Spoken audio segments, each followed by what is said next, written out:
Long ago, the land of Israel was ruled by a Syrian general named Antiochus. He commanded his people to live according to the customs of the Greeks, whom he greatly admired.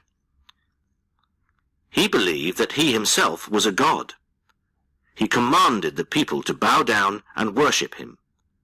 But the Jews refused to do this, as it was contrary to the law of their God. Antiochus, in his anger, resolved to destroy the Jews and their religion. He made it illegal for the Jews to keep the Sabbath, or to practice their laws.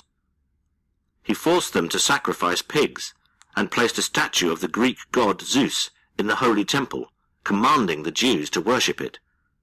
Anyone who disobeyed his orders would be killed. There was among the Jews a devout and respected family who lived in the small town of Modin. The head of that family was a rabbi named Mattathias. He and his family refused to obey Antiochus. When Mattathias was ordered to sacrifice a pig to Zeus, he refused. When someone else offered to make the sacrifice, Mattathias killed him. Because of his actions, Mattathias's life was in permanent danger, and he and his sons realized that they needed to go into hiding. They fled to the hills and hid where soldiers would not find them.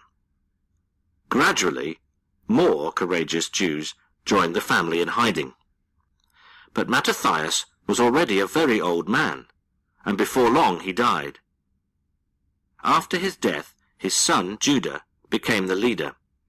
The determination with which the Jews hit back at Antiochus earned them the name Maccabee, meaning hammer. They were fierce and ruthless. They knew the territory well, and they could constantly outwit the enemy. Their success in battle gradually led them back into the city. Once there, they took back the temple from Antiochus's men. They removed the statue of Zeus and cleansed the building. And then they lit the everlasting light, a symbol for the Jews of the constant presence of God. When the Maccabees lit the light, they realized that there was just enough oil for it to burn for one day. It would take 8 days to travel to the nearest source of oil and bring it back to the temple. A group of men set off to fetch it, but how would those who stayed behind keep the lamp alight?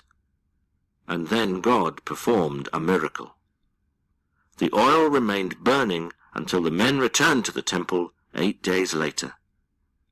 The Jews gave thanks to God, and to this day the Jewish people remember the event every year at the festival of Hanukkah.